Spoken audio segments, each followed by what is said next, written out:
So let's talk about a little bit about what you do now. I know you're in real estate. Yep. Tell the listeners about what you do and how you can help them. Okay. Yes, I'm a real estate agent. I work for Hometown Realty, which is native also of Johnston County, starting by 2 Clayton natives. We're the largest agency in Johnston County. I've been working with them since 2000, but I've been doing real estate developing before that, starting about 2016 with my dad doing residential developments and now moving into commercial development. But as a real estate agent, I mostly do residential. I am now moving into some commercial just because of the development side has moved me into the real estate side of commercial. So I help clients buy, sell, I help investors buy and sell. So listing a home, helping buyers find the right home, people from out of town, people from out of state coming to move here. Welcome to another episode of Best of Johnston County, brought to you by Breeden Law Office. Our host, Jonathan Breeden, an experienced family lawyer with a deep connection to the community, is ready to take you on a journey through the area that he has called home for over 20 years. Whether it's a deep dive into the love locals have for the county or unraveling the complexities of family law, Best of Johnston County presents an authentic slice of this unique community. Hello, and welcome to this episode of the Best of Johnston County Podcast. I'm your host, Jonathan Breeden, and today we have a guest on that is a Johnston County native and who is in real estate development and residential real estate here in Johnston County, and Annice Broadwell. And I guess your maiden name was Lee, and her father is Denton Lee, and old Cleveland forever. And he was on the school board, did a lot of different things.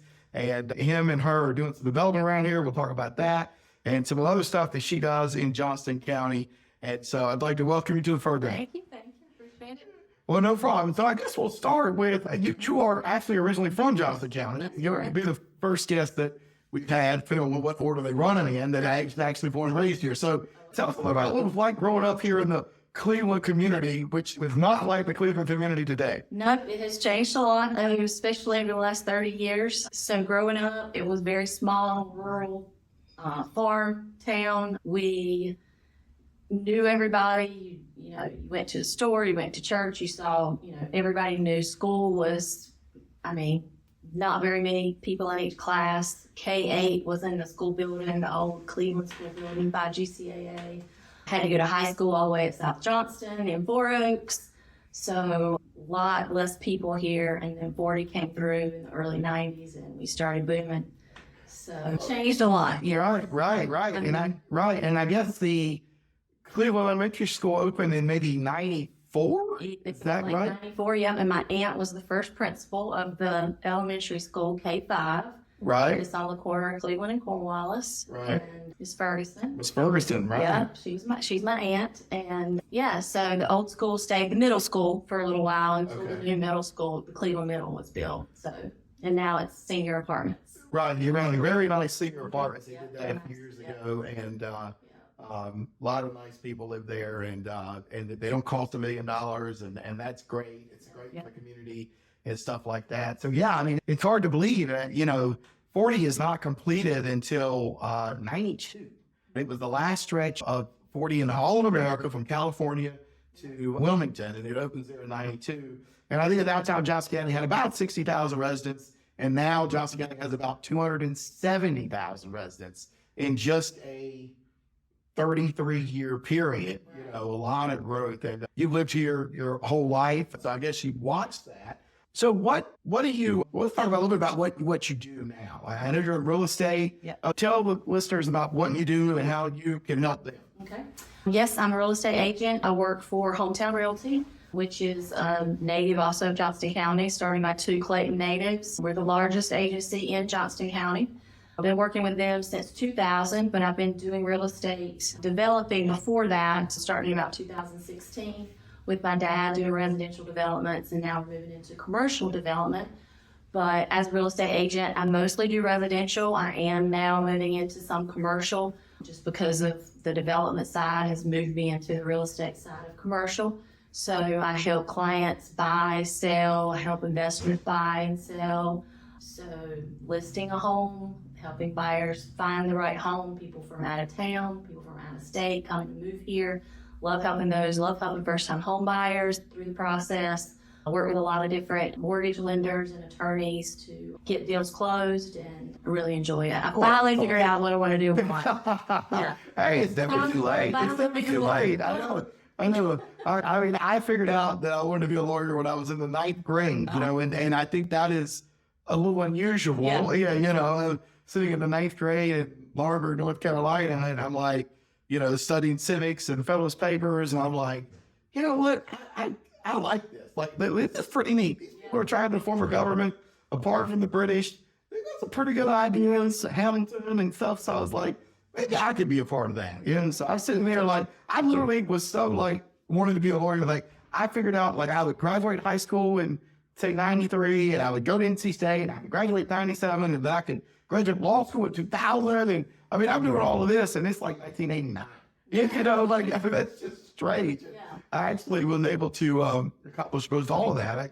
I guess I graduated state a year early, but yeah, it's still fascinating on that. So I guess real estate. So you see the growth and stuff. I guess you worked with. I guess y'all did Macklemore. We did. We developed Macklemore, 2 phases in there, and then went and did Freedom Farms out of Freedom Road by off of Polenta, near the high school, and that is almost finished. We've got a couple more lots in there that builders have that they're building on, and then we moved into the commercial real estate, and that just happened because my dad had some property out there that Food Line wanted, and so Food Line came, ended up staking claim to that little triangle there at Cleveland and Macklemore and Fire Department Road. And I just found out last night that they are the 4th highest producing Food Line in all of the stores. I couldn't believe that. And these numbers may be wrong, but I think they built it and they thought it might do $300,000 or $400,000 a week, and it's never done less than $600,000 a week. It's amazing. It's just unbelievable the success they've had there. And of course, Food Line being an original North Carolina company out of Salisbury, I know now it's owned by a more national brand. I think maybe the people that own Kroger now own it, and I don't know their names, but still, I still think that they tried to keep the Food Line brand as it was when the family started it out of Salisbury 40 or 50 years ago. But that's been my experience with Food Line. I like Food Line. That Food Line is extremely convenient. I live out here just like you do. And everybody that's always worked there has always been nice, and you never go there and not see a whole bunch of people. So it's very important. I can't go in there and not stop and talk to at least 2 people. Usually it's 4 or 5. Right, no doubt. So my grocery trip is never very short-lived. Right. But the next thing I guess you and your dad are working on is across the street from the Food Line, where one's the Pelican snowballs and the batting cages and the little baseball field my son used to play on. Now that has been flattened and they put it in parking lots. What's that going to be? So that is going to be a commercial development called Parview Center. And we've moved Pelicans over a little bit. We still have Pelicans there for a good many more years, we hope, taking up that space from us. And so the community can still enjoy that. But we are going to start putting in some commercial buildings for lease space. We have redesigned the existing building that was part of the batting cages originally, and then it was a church for a little while. We have revamped that, and it is going to be a restaurant. As of right now, it's going to be called Cosmic Charlie's. It is brought to us by the owner of Simple Twist, Colleen Roby. She is going to put a restaurant in there. It's going to be more quick service food, not the same as Simple Twist. Hopefully, we're going to do some morning time menu items as well, coffee shop. She's still developing that, getting in there and designing the kitchen right now. So we hope for first quarter of 2024 for her to be open in there. So we're really excited about having a new spot for people to hang out. She's going to have a full bar. So there's going to be a lot of places to sit and hang out, as well as a huge patio that we hope that she's going to have some entertainment and things like that. Oh, that's going to be awesome. I know how well, drafting by it, right next door, and it's been a tremendous success. Yeah. And so this community clearly could use more, because drafting by it, it's been unbelievably successful. I think it's been beyond what they even thought it was going to be. And that's great. And I think it would be great. Anything that it seems like anything Colleen Ruby touches really good. I mean, everybody loves Simple Twist, and I don't doubt she'll do a really good job of that too. So how many buildings are actually going to be there? So as of right now, we have pad ready for 5 additional buildings. Okay. Possibility of 6 later, but there are 5 pad ready spaces there. Okay. And we are working with a designer to build the first building. As of right now, we've just decided which building that's going to be, but we're still in talks about that. So I'm not going to say which one that one is. Right. But we also have the availability to actually sell the pads to businesses if they'd like to come and bring their own product there. So we'd love to see an urgent care out there. I think our community really could use one of those, and we have the one up at 4042, and then over by the hospital. So I think we really could use one out this way. Right. So how big will these buildings be? So they're different. There's several that are different sizes. I think the largest is around 5,800 square feet. The largest, and they go down probably to about 4,600 square feet. Is the smallest, I believe. So big enough that they may have more than one business. Yes, correct. Could be several businesses. So they're going to be a vanilla box built, so they're going to be pretty much open inside where leasees can come and decide if they want 1 space, 2 spaces, depending upon the size of the building, and lease that space out. So. Right. Well, and I think you told me a few minutes ago that you're going to put the lot beside Food Line that butts up to Macklemore, not the one with the White House, but the one on right next to Food Line on the market as well. And maybe you might get a restaurant.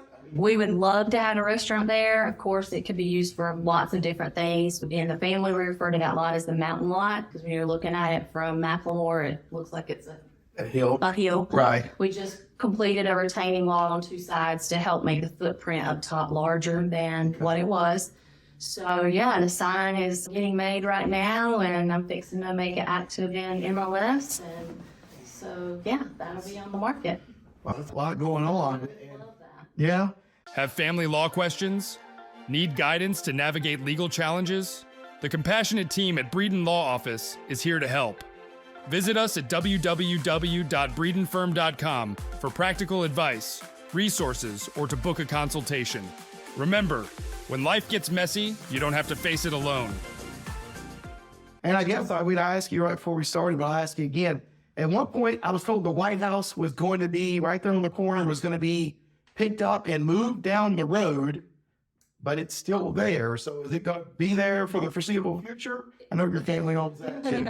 Yes, it's going to be there for the foreseeable future. The plans for moving it did not happen. As of right now, they're not happening anymore. So for right now, that building is there, and it's currently being leased by Jack McClam and another attorney. Right. So he's happy there right now, and we're going to keep that there.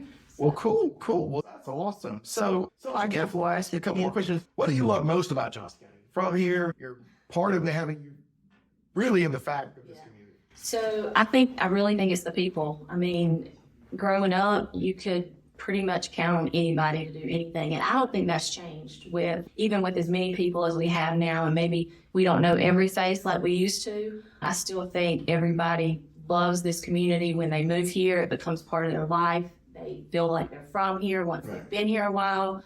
And the people like me who grew up here feel the same way. And I just think that everybody is just very helpful and want to be helpful to everybody. I mean, we're just a community. We're not a town. We're not incorporated. But I feel like we do have that town feel when you're in the Cleveland community. And we have events like Celebrate Cleveland, and now the Cleveland Fire Parade. The Christmas parade that's done with the fire department. Yeah. So then Celebrate Cleveland started back in the early 90s as well. I was actually on that board back then when we first started it. So with Cookie Code. I was on that board for several years.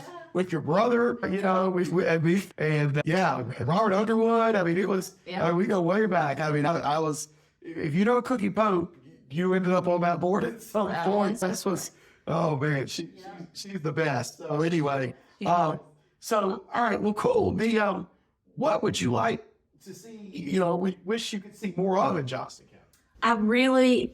I got behind the whole Parks and Rec thing for our communities.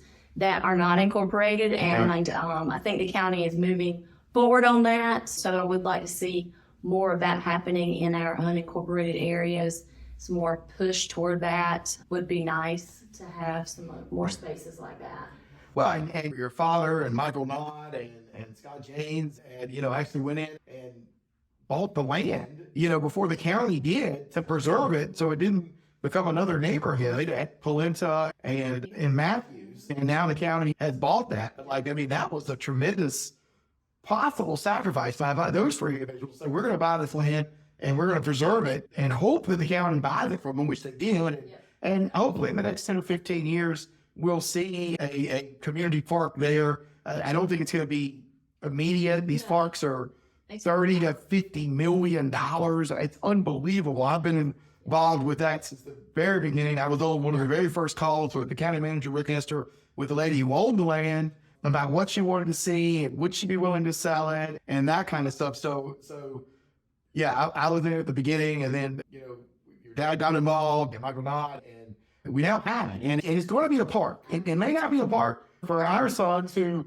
are the same age and play together, but it'll be a park maybe for our grandchildren. Our grandchildren, that's what I keep telling my kids. Right. Hopefully your kids will be able to play there. Right. So I don't think it'll be immediate. So what is, would you say your business with the real estate and the commercial development, what are you all doing to help improve Johnston County and stay active in the community? Well, to touch on my real estate part as being part of Hometown Realty, Hometown Realty is very active in all of the communities that it serves, sponsoring so many different things, from school events to community events, also local food banks and food drives and coat drives and helping animal rescues. They do a lot of stuff like that. And the agents there are so proud of Hometown Realty that they are massively involved with those things as well. Anytime there's something that we can do for the community, we're always pitching in. And the agents take hold of that and in their own lives are volunteering and committing to bettering the community in those ways. There's constantly a box in our offices for some kind of donation that we're wanting to help, like backpack buddies or coats for kids or all of those things we help with. I think those are helpful in our community as far as the development part of what we do. I think that offering, being able to build the stuff over at Parview Center in Cleveland community is going to be an added bonus to our citizens, where they won't have to go so far for some things that they do now, even if it is 4042, that's still a 10-minute drive for some people on the other side of Cleveland community, 15-minute drive. And with construction, it's even more. And hopefully we'll be able to have some things up there that are a little bit closer. We have the grocery store now. We have Health Smart Pharmacy there now. A couple of, several restaurants, J-Top, Subway, all of those out there. Hungry Howie's is there. Hungry Howie's is there, right. It's a mac and cheese place. Right, the mac and cheese place. I'll be sick if I go there. But anyway, I love mac and cheese. So I guess the last question would be, what are you excited right now about Johnston County, the Cleveland community? What's going to happen here in the next, 6 to 12 to 18 months? Gosh, what has me most excited? Well, I love to learn new things, and I love to be a part of stuff and be of service. So I think that me learning the commercial side of things has got me excited to start that development and continue that and offer things to our community in that way. I'm always excited to see new businesses open and thrive. I don't have a problem with the residential, stuff. It's, that's my job now. And I like to see, down home developers and builders come and be able to find space to build. I really enjoy it staying local. So those things I'm excited about. Yeah, I know. I'm with you. The growth is going to happen, right? This is a free world where you can live wherever you want to live. I used to do a lot of criminal defense. They don't get to live where they want to live sometimes. But, and so this area is going to continue to draw people because of its proximity to Raleigh, because you have Novo, you have Griffles, you have these hospitals. We're about to have the Copper District in Clayton, right across from the hospital, which is like a mini North Hills. It's going to happen. And, I want to compliment you and your father, for the high class way. Like McLemore is an extremely nice neighborhood, spread out, kept as many trees as possible. The food line doesn't look like a commercial thing. It fits the community. It's brick. It doesn't have these sort of plastic facades. And I know y'all were very involved with them in saying, we're not going to have that. We're going to make this fit. And so, and we're not Cary, but we're not going to just be, South Sounder Street either. You know what I mean? And y'all get credit for that. You may not. I give you credit for that, whether the public recognizes that or not. Those are all definitive decisions that a developer can make and hopefully should make for our community to make it better. And we're about to have an exit, another exit right on the Cleveland School Road off of one of the busiest interstates in the United States. And, that's going to add even more traffic and create more commercial there on the Cleveland School Road, off of 42, because it's going to have its own exit. And I think you'll start to see that develop as well. So if anybody want to get in touch with you that's listening to this about how you like to help them in the commercial side or the residential side, how should they do that? They can call me, 919-818-4276, or they can email me at Annice, ANNICE, at myhtr.com. I'm also on Facebook and Instagram, a little bit of TikTok. I'll do the TikTok too. Yeah. LinkedIn. So yeah, just my name, Annice Lee Broadwell. Pretty much you can find me. Okay. Unique name. So. All right. And we'll try to make sure we put that in the show notes down below. And so if you've enjoyed this episode of Best of Johnston County, be sure to like or subscribe or follow, depending on where you're getting this episode from, so that you'll be aware of any future episodes that come out every week with some exciting more guests that we will have coming on. You don't want to miss it. I think if you care about Johnston County as much as Annice and I do, you're going to really enjoy the guests we're going to have talking about why we all love Johnston County and what makes it so great. If you would also do us a favor of leaving us a 5-star review, wherever you see podcasts down at the bottom, and maybe write a review about how much you enjoy this. That'll help us with our visibility. And so other people in Johnston County and the surrounding area can find this podcast and learn a lot about it. I do think there'll be a lot of people listening to the podcast as time goes that are considering moving here. So those 5-star reviews will make it more visible for them. But until next time, I'm your host, Jonathan Breeden, and thanks a lot for listening. That's the end of today's episode of Best of Johnston County, a show brought to you by the trusted team at Breeden Law Office. We thank you for joining us today, and we look forward to sharing more interesting facets of this community next week. Every story, every viewpoint adds another thread to the rich tapestry of Johnston County. If the legal aspects highlighted raise some questions, help is just around the corner at www.breedenfirm.com.